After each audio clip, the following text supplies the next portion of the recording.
चलिए, आज हमारा जो टॉपिक है that is income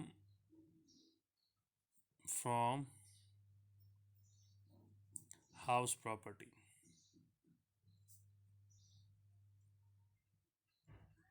income from house property. House property जब हम पढ़ने जाएंगे तो हमें डेफिनेशन ऑफ हेड,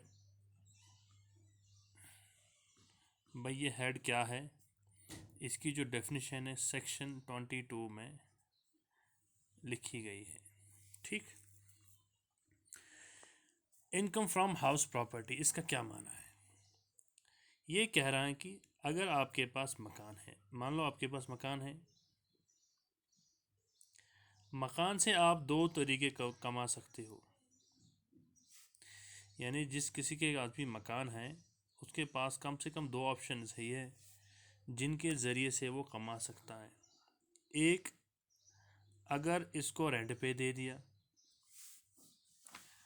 महीने के बाद आप रेंट कमा रहे हो तो आपको फ़ायदा आ रहा है, या सीधे सीधे आपने इसको क्या किया, इसको सेल ही कर दिया, आपने इसको बेचा, तो बेचने में भी फ़ायदा आ सकता है और रेंट में तो फ़ायदा है। जब हम इनकम फ्रॉम हाउस प्रॉपर्टी पढ़ते हैं हम कहते हैं कि ये जो रेंट वाला केस है इसको हम कंसिडर करते हैं। यानी इनकम फ्रॉम हाउस प्रॉपर्टी तो असल मसला इसका है, रेंट का है, डिसीजन तो इसी पे होगा। वो कैसे होगा, इसमें कौन सी चेंजेस लानी है वो तो आगे हम देखेंगे, लेकिन फ़िलहाल तो हम ये समझेंगे ये पोर्शन तो बन गई रेंट। अब ये जो सेल हमने किया, सेल का माना ये हो गया, ये हाउस प्रॉपर्टी का टॉपिक अब है ही नहीं, ये हमें आगे पढ़ना है कैपिटल गेन में। ये तो कैपिटल गेन का टॉपिक है। अगर ये कैपिटल गेन का टॉपिक है तो इसके साथ फ़िलहाल हम कोई टच करेंगे ही नहीं। तो हमारा असल काम किससे है? हमारा असल काम है रेंट से। लेकिन जब हम इनकम टैक्स पढ़ने की कोशिश करते हैं, इनकम फ्रॉम हाउस प्रॉपर्टी, इसमें एक बहुत बड़ा कंसेप्ट है that is notional income. That is notional income. Notional income को समझते समझते हमें क्या करना है, हमें सेक्शन 22 से लेकर सेक्शन 27 तक बहुत सारे कॉन्सेप्ट्स को समझना है। उसके बाद ये हमें नोशनल इनकम समझ में आएगा ये क्या है। क्योंकि ये जो हमारा चार्जिंग सेक्शन है, यानी जो हमें बताता है कि आपको कौन सी चीज़ कैसे चार्ज करनी है, यानी what is taxable, charging section हमें बताता है व्हाट इज़ टैक्सेबल। यानी इनकम फ्रॉम हाउस प्रॉपर्टी में हम, अगर हम मकान से फ़ायदा उठाते हैं रेंट के ज़रिए से, उसको हम लेते हैं। अगर आपने सेल किया तो उसके साथ हमें कुछ करना नहीं है, तो कैपिटल गेन पड़ता है। इनकम टैक्स में सबसे बड़ा कॉन्सेप्ट है नोशनल इनकम। ठीक, और ये हमारे टॉपिक की बेस है, ये है बेसिस। इसको अच्छे से समझने के लिए हमें सेक्शन 22 से लेकर सेक्शन 27 तक समझना है। हमारा जो चार्जिंग सेक्शन है जो हमें बताता है व्हाट इज़ टैक्सेबल, टैक्सेबल क्या है और उसकी कंडीशंस क्या है। यानी जब आप income tax from house property point of view समझने की कोशिश करोगे, आपको पहले ये देखना है व्हाट इज़ टैक्सेबल और इसकी कंडीशंस क्या है। देखिए, मैंने अभी कहा कि आपने मकान से रेंट खरीदा, लेकिन टैक्स वाले कहते हैं कि ये जो आपने रेंट खरीदा हम इस पर फैसला नहीं करेंगे। अब आप कहोगे सर अभी आपने कहा अगर हमने सेल किया मकान इससे फ़ायदा है, अगर रेंट पे किसी को लेट आउट किया उससे भी फ़ायदा है, और सेल वाला आपने कहा ये तो कैपिटल गेन में पड़ना है, इसके साथ टच कुछ नहीं करना है, और रेंट वाला लेना है। लेकिन अब मैं कहता हूँ रेंट को भी नहीं लेना है, ठीक, पहले बात समझिए। पहले मैंने कहा रेंट से ही फ़ायदा उठाना है, रेंट से ही हमें कैलकुलेशन करनी है। अब मैं कहता हूँ कि रेंट पे भी डिस्कशन नहीं करना है, रेंट को भी छोड़ना है। अगर रेंट को भी छोड़ना है तो इसके रिप्लेसमेंट में टैक्स वालों ने फिर क्या कॉन्सेप्ट दिया है वो हमें समझना है। यानी दूसरे अल्फाज में जो हम इनकम फ्रॉम हाउस प्रॉपर्टी पढ़ते हैं, असल में हमें जो रिप्लेसमेंट है यानी असल कॉन्सेप्ट है that is annual value. That is annual value. Annual value by किसका? Of house property. यानी जो भी फैसला होगा वो होगा एनुअल वैल्यू पे। एनुअल वैल्यू पे। सर ये एनुअल वैल्यू हैं क्या? असल में जो हमारा टॉपिक है, जो भी न्यूमेरिकल्स हैं, जितना सारा ये सेक्शंस पढ़ने हैं, उसमें तो असल में हमें पढ़ना है एनुअल वैल्यू। तो फ़िलहाल हम लिटरली, आप याद रखिए, एनुअल वैल्यू हम क्या कहेंगे, क्योंकि इसमें बहुत सारे कॉन्सेप्ट्स हैं। चूँकि हमें आगे बढ़ना है, आगे आगे जितना हम बढ़ेंगे कॉन्सेप्ट्स और क्लियर होता जाएगा। तो अभी तक हम ये समझ में आया कि income tax from house property जब हम निकालने की कोशिश करेंगे तो हमें सीधे सीधे निकालना है एनुअल वैल्यू। एनुअल वैल्यू का प्रोसीजर क्या है वो मैं आगे बताऊंगा। फ़िलहाल आप याद रखिए, एनुअल वैल्यू का माना हो गया earning capacity. Earning capacity. Sir वो क्या हो गया अर्निंग कैपेसिटी? मान लो एक मकान है, ये है मकान, ठीक। आपने इसे रेंट पे दे दिया 20,000 पर एनम, ठीक।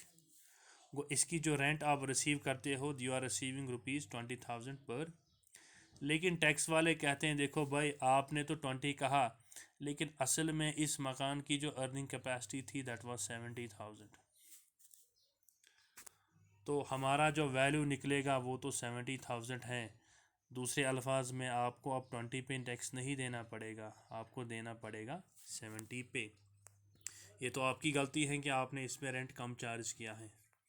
इसका जो हमारे पास जो वैल्यू है, कैलकुलेशंस हैं, तो अर्निंग कैपेसिटी के हिसाब से इसकी जो ताकत थी इस मकान की कमाने की, दैट वाज 70,000। वो अब फैसला एक्चुअल रेंट पर नहीं होगा, इस पर होगा। अब ये कभी इससे कम भी आएगा निकालने में, कभी ज़्यादा भी, लेकिन वो कम ज़्यादा फिर उसमें एंड में क्या करना है, कौन सी फिगर लेनी है। तो इन शॉर्ट इन सब बातों में एक ही बात आपको कंसिडर करनी है, हमें एनुअल वैल्यू ही लेना है, ठीक। लेकिन एनुअल वैल्यू जब हम पढ़ेंगे, हमें सबसे पहले एनुअल वैल्यू निकालने से पहले कंडीशंस पढ़नी है। क्या पढ़नी है? कंडीशंस। कंडीशंस। कंडीशंस क्या है? क्योंकि जब भी आप हाउस प्रॉपर्टी पढ़ोगे तो आपको कंडीशंस पहले देखनी ज़रूरी है। तो हमारा इनकम टैक्स का जो चार्जिंग सेक्शन है, अभी मैंने आपसे कहा, वो कहता है पहले कि व्हाट इज़ टैक्सेबल। भाई टैक्सेबल क्या है? उसमें हमने कहा जो रेंट हम हाउस से कमाते हैं वही टैक्सेबल है, और अगर हमने मकान ही को बेचा वो भी टैक्सेबल हैं, लेकिन इस हेड में नहीं है, वो हमें कैपिटल गेन में पढ़ना है। अब दूसरा पॉइंट है what are the conditions. House property को एनुअल वैल्यू निकालने से पहले कौन सी कंडीशंस आपको ध्यान में रखनी है? पॉइंट नंबर 1,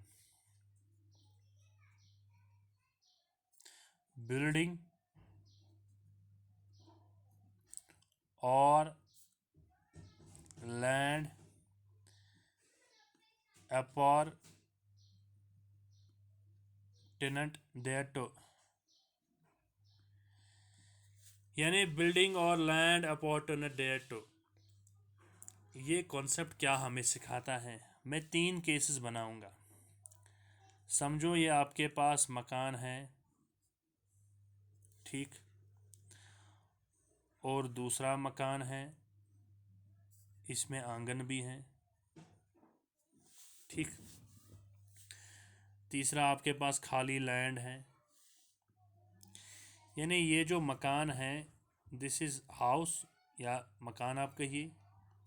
डेफिनेशन ये कह रही है कि आपको मकान किराए पे देना है। ये मकान है, अगर आपने किराए पे दे दिया तो हाउस प्रॉपर्टी इनकम बन गया, इससे जो आपने कमाया वो हाउस प्रॉपर्टी इनकम है। अब आपके पास ये मकान है, आपने मकान पे किराया दे दिया आंगन समेत, तो ये सारा भी आएगा किस में? Income from house property income. अब तीसरा केस ये है कि आपके पास खाली लैंड है, आपने लैंड किराए पे दे दिया, अब तो इस पे हाउस है नहीं। जब आपने लैंड किराए पे दे दिया तो ये इनकम फ्रॉम हाउस प्रॉपर्टी नहीं आएगा, लेकिन आपने कमाया है। इसमें भी दो चीज़ें बन सकती हैं।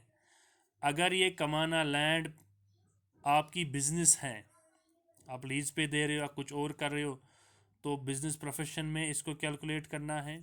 अगर ऐसे ही आपने कैजुअली इसको किराए पे दे दिया और कुछ कमाया, आपकी बिजनेस नहीं है, तब अदर सोर्स में आएगा, लेकिन ये हाउस प्रॉपर्टी में नहीं आएगा क्योंकि इसके ऊपर मकान है ही नहीं। अब फोर्थ वाला केस है, आपके पास मकान है, इसके पास आंगन भी है। ये जो आधा आंगन है, आधा आंगन आपने किराया पे दे दिया एक बंदे को मकान समेत,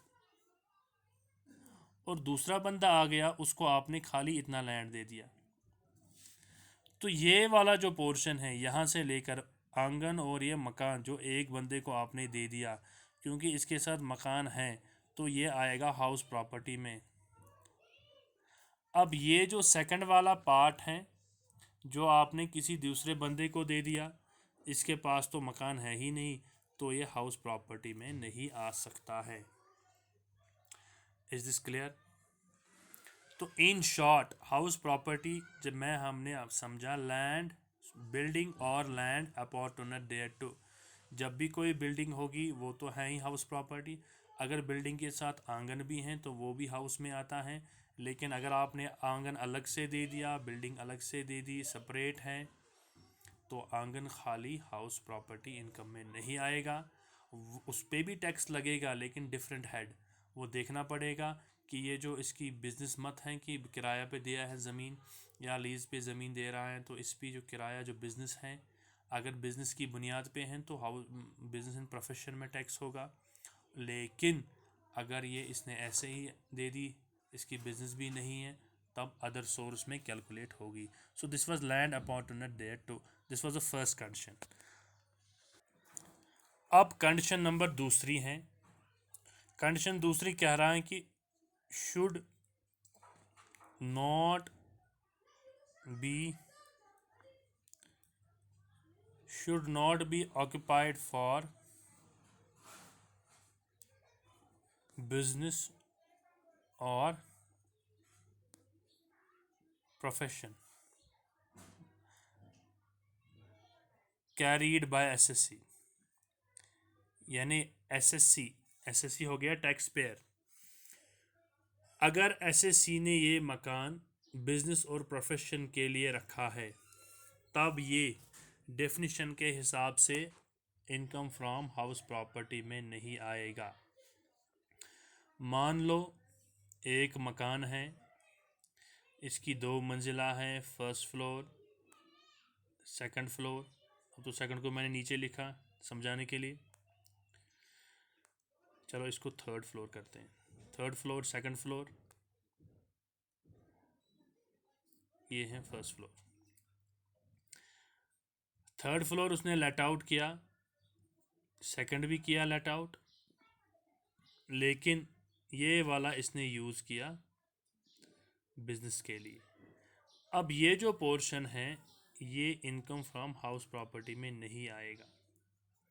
ये वाले जो हैं ये आएंगे इनकम फ्रॉम हाउस प्रॉपर्टी में। लेकिन इसमें आपको एक इम्पॉर्टेंट नोट याद रखना है ऐसी सूरत में, वेरी इम्पॉर्टेंट। ऊपर पहले मैंने लिखा should not B occupied for business और प्रोफेशन के लिए, चूँकि ये तो बिजनेस एंड प्रोफेशन के लिए है इसलिए मैंने इसको छोड़ा, ये इस डेफिनेशन में नहीं आएगा। ऊपर वाले दो को हमने लिया। लेकिन इसमें बहुत इम्पॉर्टेंट पॉइंट क्या है,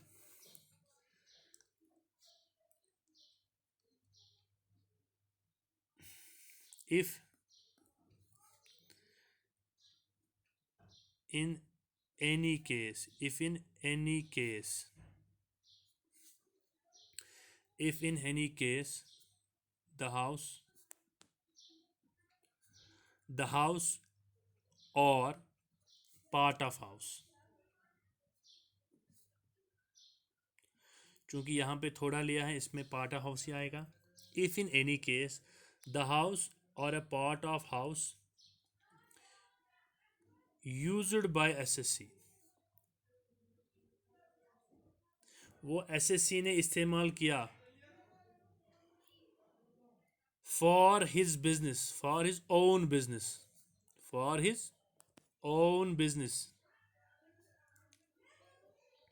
देन उस सूरत में क्या करना है, ऑल एक्सपेंसेस, अब इस मकान पे जितने सारे खर्चे होंगे, all expenses incurred in such house, ऐसे मकान पे जिसमें थोड़ा या सारा एसएससी ने अपने बिजनेस के लिए इस्तेमाल किया, और उस पर जो भी खर्चा होगा इनकर्ड, ठीक, shall be incurred such house shall be, उस सूरत में क्या करना है, उस खर्चे को शैल बी रिड्यूस्ड फ्रॉम, उसको कम करना है, रिड्यूस्ड फ्रॉम बिजनेस इनकम, ये आपको याद रखना है। उस सारे खर्चे को हमें बिजनेस इनकम में ही लेस करना है, ये टैक्स का कानून है। क्लियर? तो आ गई दूसरी कंडीशन। पहली कंडीशन हमने देखा लैंड अपॉर्चुनेट बिल्डिंग और लैंड अपॉर्चुनेट डेयर टू, उस वक्त हम बिल्डिंग को और लैंड को कैसे समझेंगे। दूसरी कंडीशन मैंने आपको कहा कि it should not B occupied for business और प्रोफेशन, और अगर ऐसी सूरत आ गई तो ये कॉन्सेप्ट मैंने सिखाया। Condition number third, condition number third, this is again very important, SSC should be the owner of house property, owner of house property, यानी जो मकान आपने किराए पे दिया या जो मकान किराए के लायक है, उस मकान का जो मालिक है, अगर आपको इनकम फ्रॉम हाउस प्रॉपर्टी निकालनी है, पहले वो कैलकुलेशन होगी मालिक पे। अब आप कहोगे सर ये तो पॉसिबल, तो सीधी सी बात है, अब टैक्स वालों को ये कहने की क्या ज़रूरत पड़ी SSC should be the owner. हम क्या पड़ोसियों के मकान किराए पे देंगे, लोगों के मकान किराए पे देंगे, ये तो कॉमन सेंस की बात है। लेकिन बेटा ऐसा नहीं है, इसमें भी कॉन्सेप्ट्स हैं। कभी कभार आप क्या करते हो, देखो ये है मिस्टर ए का मकान, इसने दिया किराया पे बी को,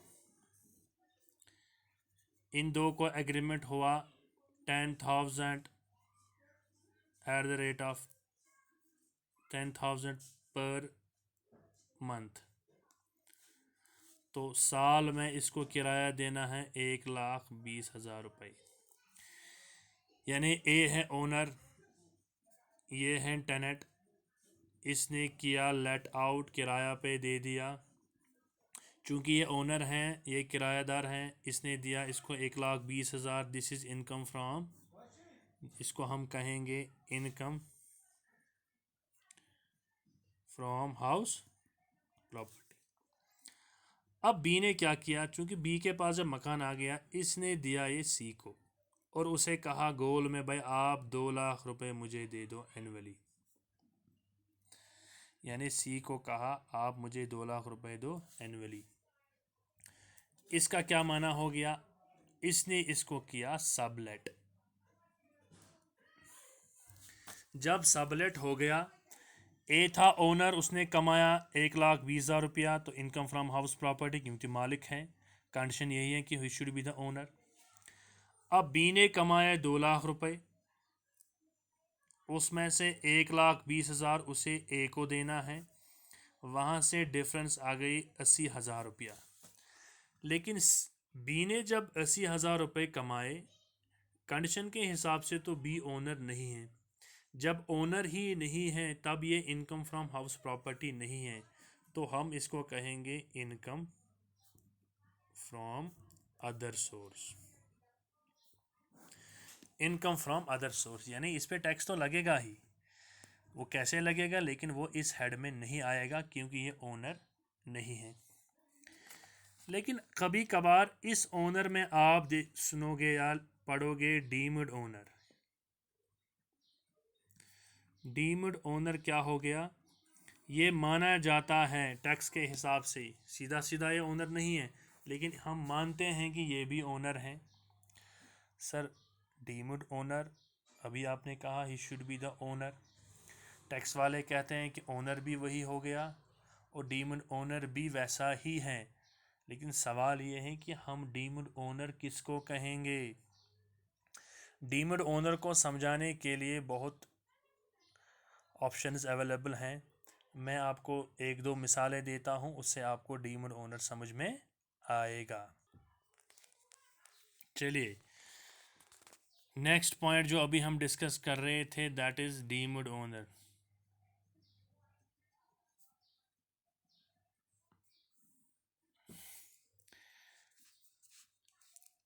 कभी कभार क्या होता है, ये जो एसएससी है,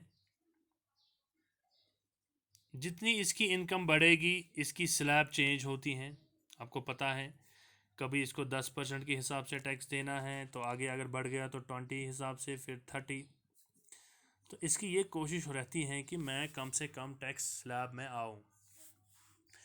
मान लो मिस्टर ए इज़ एसएससी, इसकी जो वाइफ है वो है बी। इसने सोचा अगर मैं मकान ख़रीदूँगा, फिर उस मकान को किराए पे दे दूँगा, मेरी इनकम और बढ़ेगी। मैं तो 30 स्लैब में पहले से ही हूँ, तो मुझे ज़्यादा टैक्स देना पड़ेगा। इसने वाइफ से पूछा, उसने कहा कि मैं 10% स्लैब में हूँ, मैं तो 10% के हिसाब से ही टैक्स अभी देती हूँ, मेरी इनकम उतनी है नहीं। तो इसने सोचा कि अब ये जो मकान है मैं जाके ख़रीद के दूंगा बीवी को, तो टैक्स वालों को ये कहेंगे कि ये मकान थोड़ी मेरा है, इनकम तो मेरी बीवी ने कमाया है। तो इस तरह से अपने तरीके से इन्होंने टैक्स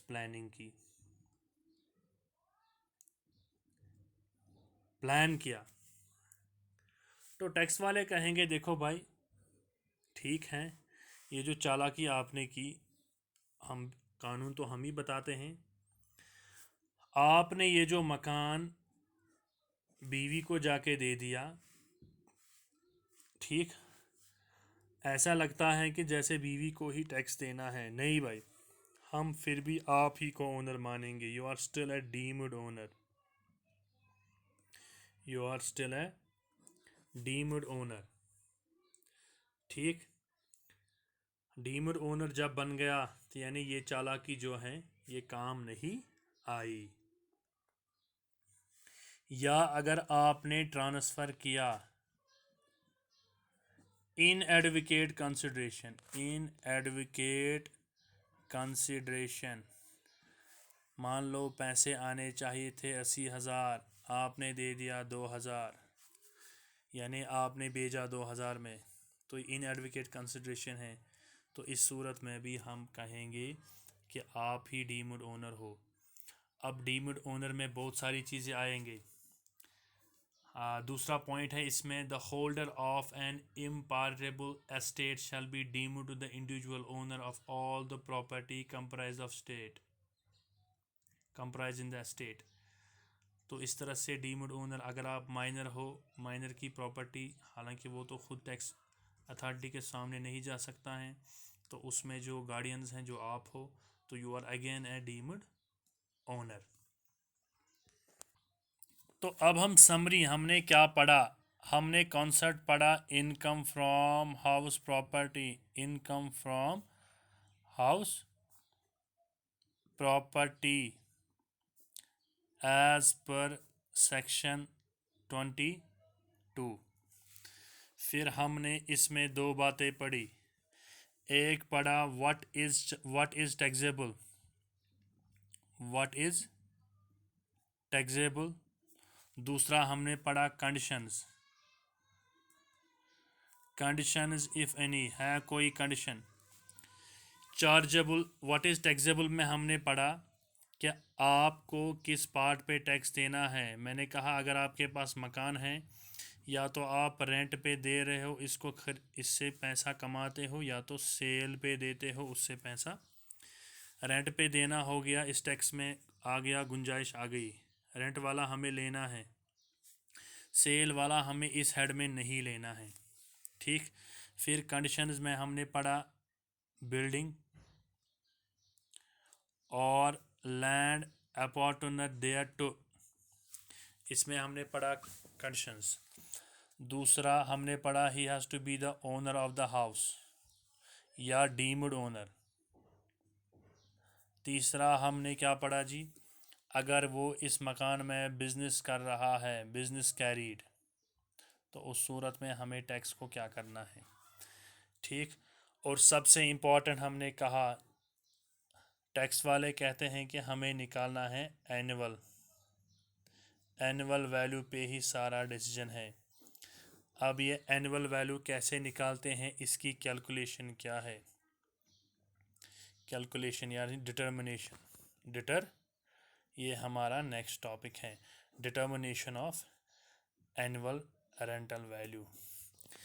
एनुअल रेंटल वैल्यू की ओर तब हम आएंगे जब ऊपर वाली सारी कंडीशंस हमने सेटिस्फाई की कि what is taxable and conditions क्या है। अगर ये सारी सेटिस्फाई हो गई, और हमने ये भी कहा कि अगर ओनर नहीं है फिर भी हाउस प्रॉपर्टी से कमाता है, तो वो इनकम अदर सोर्स इनकम आएगी, वो इनकम फ्रॉम हाउस प्रॉपर्टी नहीं आएगी। तो नेक्स्ट टॉपिक जो हमारा है that will be determination of annual rental value, उसको कैसे निकालते हैं। ये था पहला टॉपिक। अब आप बुक्स खोलिए, उसमें बहुत सारे पॉइंट्स लिखे होंगे। मैंने खाली आपको जिस्ट बताया कि इस टॉपिक को कैसे समझना है। किताब में बहुत सारे पॉइंट्स हैं, उनको पढ़िए, फिर जाके कमेंट्स में मुझे कहिए, फिर अकॉर्डिंगली मैं उनको रेस्पॉन्स दूंगा। Thank you very much.